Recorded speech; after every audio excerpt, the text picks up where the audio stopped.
sure a wonderful morning. A gentle reminder to smile, because some of us often forget to do that.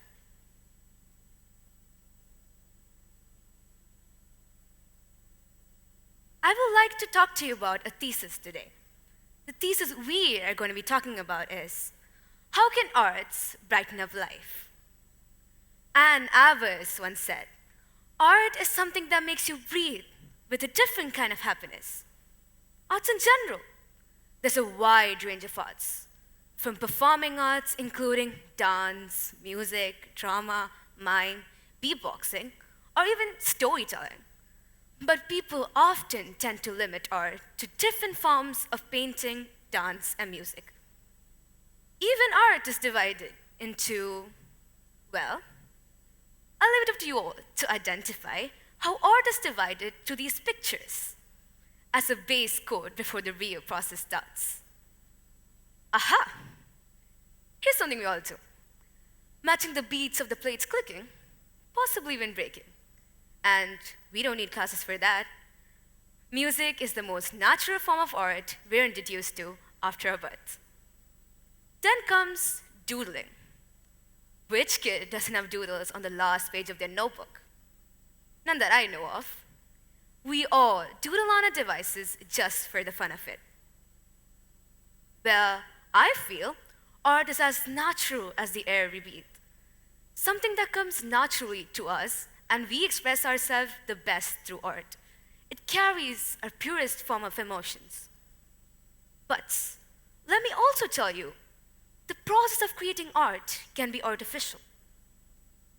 Wait, you look confused. Let me explain. When we create art with digital tools, it might be considered as something that involves more skill, practice, and technicality. So that means art can be excelled at and enhanced by artificial means of practice. Which is why people like Anne Avers say art is very important in life. Natural art is what makes me be me, a unique individual. It makes me happy. But let me also tell you, it is the artificial means that helps us increase our creativity, our skills, and our self-esteem. Because the more you do the things you love, the more you push yourself to practice it, your skill and creativity increases without you realizing. Which is why people like Anne Avers say art is very important. Not just Anne Avers, but even my biggest inspiration, my dad. My dad works as a graphic designer, and he always makes sure to keep his natural art close to him while he does his job, which requires artificial support. According to him, enhancing our natural art while incorporating artificial ways would give us that result we have always been dreaming of. My dad and his computer pen have a bond that is so strong he could make a portrait with it while being blindfolded. An artist creates life through his art. A dancer portrays emotions through his dance. A singer tells a story through his music. To an artist, art is his life. To a dancer, dance is his emotion. To a singer, music is a story. For us, art is an escape from reality.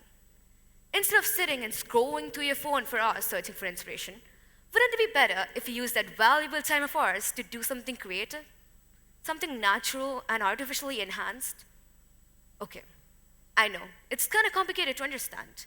I actually had a hard time understanding all these, so I asked my dance guru about how art, as in general art, can be a good example of how the future can be molded into.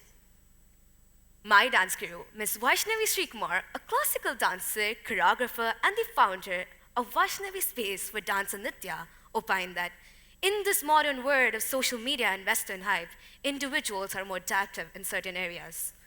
Due to the fast-growing technologies of the world, the art forms are dying a slow death. But she assured that in the future, art holding hands with technology will be walking to a different level. Art is a connection of mind and body, which is very beneficial for a healthy lifestyle. It helps us stay connected to the roots. Her words actually help me understand how art becomes a lifestyle full of opportunities and spaces to prove ourselves in. But let us not forget then the main objective of living your life should be pursuit of happiness, just like how Will Smith famously propagates in the movie. During the recent pandemic, there were many instances that proved students need stress busters in their overworked life. And what is the best natural way to reduce stress by practicing arts? I recently came across a survey conducted by IPSOS on behalf of Live WTR, which said that 2/3 of Americans, that is 64%, believe that without arts educations, students will not be as prepared for the jobs of the future, among which include skills such as problem solving, critical thinking, creativity, collaboration, all of which are rated as being positively impacted by arts education. I also read this book about a little boy named Edmund Thomas Clint.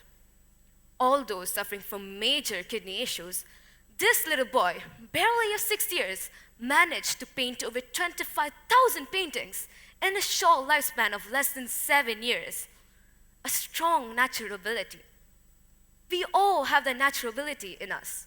Just like how a bud goes into a flower with its own seeds, leaves, and petals.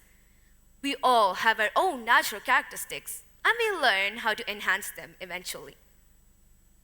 I want you all to pick up an art form that comes naturally to you. And do not give up on something solely because you didn't get the opportunity to really show it.